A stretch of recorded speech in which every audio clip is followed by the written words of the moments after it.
مفتی صاحب کے official channel مفتی طارق مسعود speeches کو سبسکرائب کریں۔ تعالیٰ نے پچھلے رکوع میں دھمکیاں دیں ان کو، مشرکین کو، کہ دیکھو کبھی قحط کا عذاب آتا ہے، کچھ لوگ اللہ کی طرف رجوع کرتے ہیں اس عذاب میں، جیسے ہی عذاب ٹلتا ہے تو پھر سرکشی میں مبتلا ہو جاتے ہیں، اور کچھ تو ایسے بدبخت ہیں قحط کا عذاب آئے یا کوئی بھی عذاب آئے رجوع بھی نہیں کرتے۔ تو ان کو اللہ نے پچھلے رکوع کے آخر میں دھمکی دی اچانک کہ دیکھو ایک دن عذاب آئے گا، پھر وہ ٹلے گا نہیں، وہ آخرت کا عذاب ہوگا۔ دنیا چونکہ دارالامتحان ہے اس لیے اس میں عذاب آتے ہیں تو ٹلتے بھی ہیں، دور بھی ہو جاتے ہیں۔ آخرت دارالامتحان نہیں ہے، وہ دارالجزا ہے، تو وہاں جب عذاب آئے گا تو تم مایوس ہو جاؤ گے، وہ ٹلے گا نہیں۔ تو یہ دھمکی جو اللہ تعالیٰ نے دی، ان کو ڈرایا، اس کے بعد اللہ پھر عقلی دلائل کی طرف آتے ہیں کہ تم سوچتے کیوں نہیں ہو؟ اگر میں نے آخرت نہ رکھی ہوتی اور تمہارا آخرت میں حساب و کتاب نہ ہوتا، کیونکہ مسئلہ یہی تھا نا، قرآن میں پچھلے رکوع میں اللہ نے کیا فرمایا تھا کہ یہ آخرت پر ایمان نہیں رکھتے، جواب دہی کا خوف نہیں ہے، تو اس لیے بدماشیوں میں آگے جا رہے ہیں۔ تو اللہ کہتے ہیں تمہیں جواب دہی کا خوف ہے کیوں نہیں؟ میں نے آنکھ بنائی، میں نے کان بنائے، میں نے دل بنایا، تو تم کیا سمجھتے ہو ایسے ہی بنا دیا میں نے؟ تم سے حساب نہیں لوں گا میں ان چیزوں کا، جو مرضی کرتے رہو دنیا میں۔ تو اسی مضمون کو قرآن اس رکوع سے شروع کر رہا ہے۔ وَهُوَ الَّذِي أَنشَأَ لَكُمُ السَّمْعَ، وہ اللہ وہ ذات ہے جس نے تمہارے لیے کان پیدا کیے، وَالْأَبْصَارَ آنکھیں پیدا کی، وَالْأَفْئِدَةَ دل پیدا کیے، قَلِيلًا مَا تَشْكُرُونَ تم بہت تھوڑا شکر کرتے ہو۔ شکر کا ایک درجہ یہ بھی ہے کہ مانو کہ خدا نے پیدا کیا، تو جب اس نے پیدا کیا ہے تو ان آنکھوں سے سیدھا راستہ دیکھو، ان کانوں سے حق سنو، اس دل سے حق کو سوچو۔ تم کیا کر رہے ہو؟ ان آنکھوں سے بس وہ چیز دیکھ رہے ہو جس میں تمہیں مزہ آئے، کانوں سے وہ سن رہے ہو جس میں تمہیں مزہ آئے، دل سے وہ سوچ رہے ہو جس میں تمہیں مزہ آئے، تو خواہشات کے پیچھے بھاگ رہے ہو۔ حق کے لیے نہ کان استعمال کر رہے ہو، نہ آنکھ استعمال کر رہے ہو، نہ دل استعمال کر رہے ہو، تو یہی ناشکری ہے بہت بڑی۔ آگے فرمایا وَهُوَ الَّذِي ذَرَأَكُمْ فِي الْأَرْضِ، واللہ ہی وہ تو ذات ہے جس نے تمہیں زمین میں پیدا کر کے پھیلا دیا۔ وَإِلَيْهِ تُحْشَرُونَ، تو جو پھیلا سکتا ہے وَإِلَيْهِ تُحْشَرُونَ، اسی کی طرف تمہیں جمع بھی کیا جائے گا۔ یہ ایک عجیب بات ہے کہ تم اس کے تو قائل ہو خدا نے پیدا کر کے پھیلا دیا، اس کو نہیں مانتے کہ وہ دوبارہ جمع بھی کر سکتا ہے۔ وَهُوَ الَّذِي يُحْيِي وَيُمِيتُ، واللہ ہی تو وہ ذات ہے جو حیات بھی دیتا ہے، یعنی مردوں کو زندہ کر دیتا ہے، جیسے انڈے سے چوزا نکال دیتا ہے، وہ بے جان چیزوں میں جان ڈال دیتا ہے۔ وَيُمِيتُ، اور موت بھی دیتا ہے۔ وَلَهُ اخْتِلَافُ اللَّيْلِ وَالنَّهَارِ، اسی کے لیے دن اور رات کے اختلاف ہیں، کیسے سردیوں گرمیوں میں دن اور رات چینج ہوتے ہیں، اور اس اختلاف میں یہ بھی داخل ہے کہ رات ختم ہوتی ہے دن آتا ہے، دن ختم ہوتا ہے رات آتی ہے۔ افلا تعقلون، تو عقل سے کام کیوں نہیں لیتے؟ جو خدا یہ سب کچھ کر رہا ہے تو کسی حکمت سے کر رہا ہے نا، اس نے تمہیں مار کے مٹی کر کے ختم کرنا ہوتا تو اتنے بڑے بڑے تصرفات اور قدرت کے نمونے تمہیں کیوں دکھاتا؟ اللہ کہتے ہیں ان سب باتوں میں نہ یہ غور کرتے ہیں، نہ عقل سے کام لیتے ہیں، بل قالو، بلکہ ایک ہی بات انہوں نے زبان سے رٹی ہوئی ہے کہ بھئی کوئی آخرت نہیں ہے، بس یہی دنیا ہے۔ اور ان کے پاس جو دلیل ہے نا آخرت کے انکار کی، وہ وہی دلیل ہے جو تمام پیغمبروں کے مقابلے میں پچھلی قوموں نے دلیل دی ہے۔ بل قالو مثل ما قال الاولون، اللہ کہتے ہیں تمام دلائل کو یہ ایک طرف رکھتے ہیں اور وہی باتیں کہتے ہیں جو پہلے لوگوں نے کہی ہیں۔ وہ کیا کہی ہیں؟ قالو، پچھلے لوگ بھی یہ کہتے تھے، اَإِذَا مِتْنَا وَكُنَّا تُرَابًا، بھلا جب ہم مر گئے اور مٹی ہو گئے، وَعِظَامًا، اور ہڈیاں ہو گئے، أَإِنَّا لَمَبْعُوثُونَ، تو کیا پھر دوبارہ اٹھائے جائیں گے؟ یہ کیسے پاسبل ہے بھائی؟ یہ سمجھ میں نہیں آتا، یہ تو کوئی سائنسدان نہیں کہتا، نہ حکیم جالینوس نے کہا، نہ کسی پرانے حکیم نے، طبیب نے، ڈاکٹر نے کہا، نہ آج کا کوئی ڈاکٹر کہتا ہے، نہ کوئی سائنٹسٹ کہتا ہے۔ اس کھوپڑی میں آنے والا، سب عقل میں آنے والی چیزیں نہیں ہیں۔ لقد وعدنا نحن، اس کا تو ہم سے بھی وعدہ کیا جا رہا ہے اور ہمارے باپ داداؤں سے بھی، آباؤنا ھذا، اس بات کا، من قبل، اس سے پہلے، اس بات کا تو بہت پہلے سے تذکرہ چلا آ رہا ہے، آج تک ہم نے کوئی مردہ زندہ ہوتے ہوئے نہیں دیکھا۔ ان ھذا الا اساطیر الاولین، نہیں ہے یہ بات مگر پرانے لوگوں کے پرانے قصے، پرانے لوگوں کی کہانیاں ہیں اور کچھ بھی نہیں ہے، ابھی تک ہم نے کوئی دیکھا نہیں ہے مردہ زندہ ہوا ہو۔ اللہ دلیل دیتے ہیں کہ تمہیں یہ عقل سے بعید بات لگتی کیوں ہے؟ یہ تو دلیل نہیں ہوئی نا کہ ایک کام نہیں ہوا تو وہ فیوچر میں ہو بھی نہیں سکتا، یہ کون سی دلیل ہے؟ آپ جو یہ دلیل دے رہے ہیں کہ آج تک کوئی مردہ زندہ نہیں ہوا، تو اس سے یہ ثابت ہو جاتا ہے کہ اللہ مردے زندہ نہیں کر سکتا۔ بہت سارے کام ایسے ہیں جو آج تک نہیں ہوئے لیکن فیوچر میں ہو جاتے ہیں، بہت سارے کام آج ہو رہے ہیں جو ماضی میں نہیں ہوئے، تو یہ تو کوئی دلیل نہیں ہے۔ تم دلیل یہ دو کہ خدا کے پاس قدرت اور طاقت نہیں ہے مردہ دوبارہ زندہ کرنے کی، یہ دلیل دو تو بات سمجھ میں آئے گی. لیکن ہم تمہیں دلیل دیتے ہیں کہ خدا پاورفل ہے، اور تم بھی اقرار کرتے ہو، کیونکہ مشرکین مکہ وہ اللہ کے وجود کو مانتے تھے. وہ اتنے بے عقل نہیں تھے کہ وہ یہ کہتے کہ کائنات خود سے بنی، وہ مانتے تھے کسی نے بنائی ہے.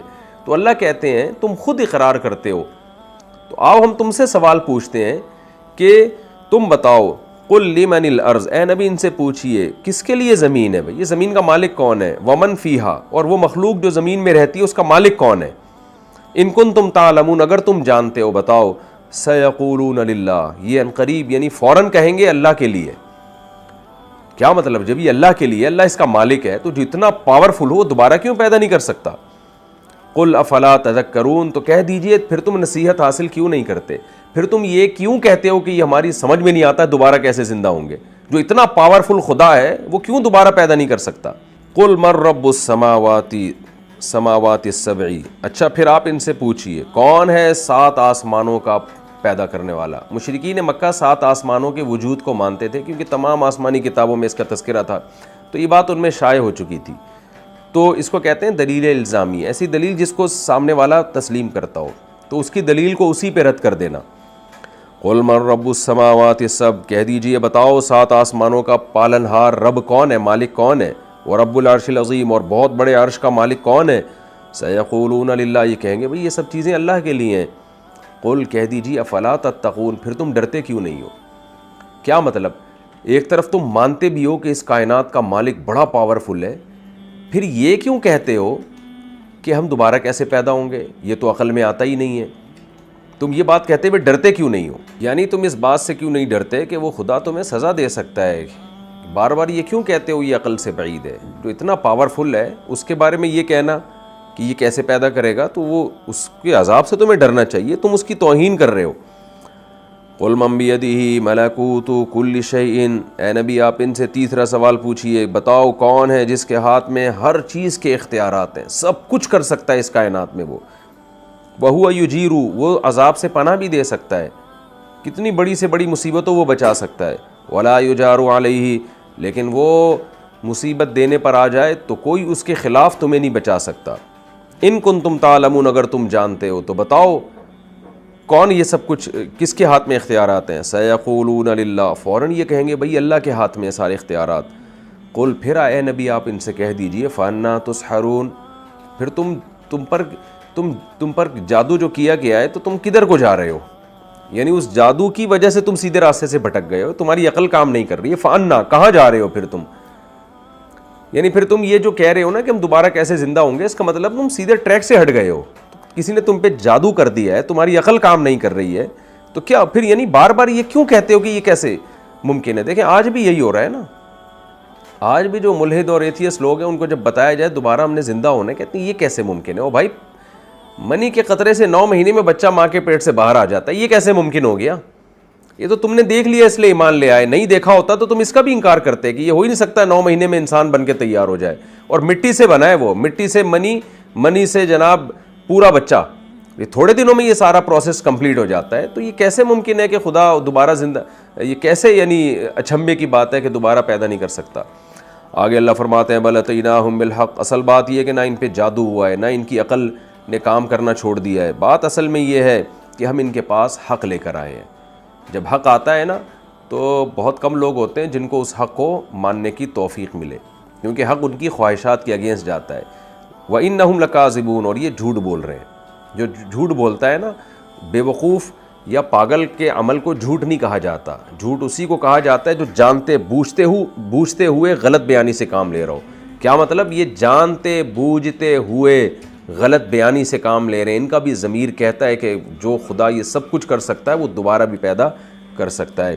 آگے اللہ تعالیٰ نے مشرکین میں جو 2 بڑی بیماریاں تھیں جس کو ختم کرنے کے لیے قرآن نازل ہوا کہ ایک خدا کو مانو، ایک خدا کی غلامی میں آ جاؤ، تو اللہ نے اس توحید کا پھر بیان کیا. کیونکہ اسلام کا حاصل یہی ہے کہ ایک خدا کے حوالے ہم اپنے آپ کو کر دیں، اور شرک اس میں سب سے بڑی رکاوٹ ہے. ما اتخذ اللہ من ولد، اللہ نے کسی کو اولاد نہیں ٹھہرایا. وما کان معہ من الہ، اور نہ اس اللہ کے ساتھ کوئی دوسرا معبود ہے. اذن لذہب کل الہ، اگر ایسا ہوتا اللہ کے سوا کوئی دوسرا معبود ہوتا لذہب کل الہ تو ہر معبود لے جاتا بما خلق اس چیز مخلوق کو جو اس نے پیدا کی. یعنی معبود ہونے کے لیے ضروری ہے کہ وہ خالق بھی ہو, کائنات کا کریٹر بھی ہو. تم جن کو معبود مانتے ہو وہ کریٹر نہیں ہے, لہذا وہ معبود بھی نہیں ہے. اور تم بھی یہ مانتے ہو کہ ایک کریٹر نہیں ہے, کیونکہ مشرکین مانتے تھے کریٹر خالق صرف اللہ ہی ہے. تو اللہ کہتے ہیں اگر ان کو یہ معبود کریٹر ہوتے تو پھر کیا ہوتا, نظام کائنات تباہ و برباد ہو جاتا. تو اس سے پتہ چلتا ہے جو بنانے والا وہ ایک ہے. جب بنانے والا ایک ہے تو عبادت کے لائق بھی صرف وہی ہے, کوئی دوسرا نہیں ہے. تو اللہ کہتے ہیں اگر اللہ کے سوا اور معبود ہوتے تو یقیناً وہ خالق بھی ہوتے, کریٹر بھی ہوتے. تو پھر کیا ہوتا کہ کچھ حصہ اللہ نے کائنات کا بنایا ہوتا, کچھ ان لوگوں نے بنایا ہوتا. تو دنیا میں ایسا ہی ہوتا ہے, جو جس چیز کا مالک ہوتا ہے وہ اپنے حق کا مطالبہ کرتا ہے. تو لذہب کل الہ بما خلق, ہر معبود ہر کریٹر اپنی تخلیق کو لے کے نکل جاتا, پھر دوسرا اس میں مزاحمت کرتا. جیسے وراثت میں جھگڑے ہوتے ہیں, ولا علی بعضهم علی بعض, اور ان میں سے بعض معبود بعض پر سرکشی کرتے. جیسے دنیا میں حکومتیں ایک دوسرے سے لڑتی ہیں, first world war, second world war میں آپ دیکھیں آج بھی دنیا کے ملک لڑ رہے ہیں, حکومتیں لڑ رہی ہیں آپس میں. یہ جب حلق کی الگ الگ ریاست ہے, اگر ایک ہی ریاست میں 2 حکمران ہو پھر تو 2 دن نہیں ملک چل سکتا. تو آپ ایک ہی کائنات میں کیسے اتنے سارے معبود کے قائل ہیں؟ اللہ کہتے ہیں یہ سب ایک دوسرے پہ چڑھ دوڑتے, سرکشی کرتے. نتیجہ کیا نکلتا, نظام عالم تباہ ہو جاتا. لہذا نتیجہ کیا نکلا, سبحان اللہ عما یصفون, اللہ ان تمام عیبوں سے پاک ہے جو یہ اللہ کے لیے بیان کرتے ہیں. عیسائی کہتے ہیں اللہ نے عیسیٰ ابن مریم کو بیٹا ٹھہرا لیا, اس عیب سے بھی اللہ پاک ہے. مشرکین کہتے ہیں یہ ہمارے یہ جو بت ہیں یہ ہماری بگڑیاں بنا سکتے ہیں, اس عیب سے بھی اللہ پاک ہے, اس کے ساتھ کوئی شریک نہیں. عالم الغیب والشہادہ, اس کا علم بھی کامل ہے, غیب کو بھی جانتا ہے اور حاضر چیزوں کو بھی جانتا ہے. فتعالی عما یشرکون, لہذا جن معبودوں کو اللہ کے ساتھ شریک کر رہے ہیں اللہ ان تمام معبودوں سے پاک ہے, بلند اور برتر ہے. لہذا اپنے آپ کو ایک خدا کے حوالے کرو, اسی کی مان کے چلو.